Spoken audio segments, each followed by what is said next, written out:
नेपालगञ्जमा अभिनेता पल शाहको जबरजस्त क्रेज देखिएको छ। हालै आयोजित एक भव्य महोत्सवमा पल शाहको उपस्थितिले माहौल नै उत्साहमय बनेको थियो। स्टेजमा पुगेका पल शाहलाई देखेर एक डाई ह्याट फ्यान युवती भावुक बन्दै रोइरहेकी थिइन्।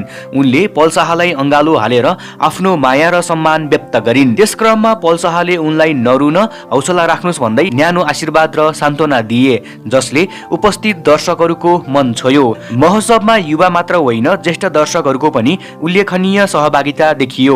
एक वृद्ध आमाले स्टेजमै पुगेर पल शाहलाई भेट्दै आशीर्वाद दिनुका साथै उनीबाट सम्मानपूर्वक अभिवादन ग्रहण गर्नुभयो। धेरै फ्यानहरूले उपहार दिएर फोटो खिचेर प्रत्यक्ष भेटको खुसी साटे। नेपालगञ्जमा देखिएको यो दृश्यले पल शाहको क्रेज साँच्चै नै मनमोहक रहेको स्पष्ट पार्छ।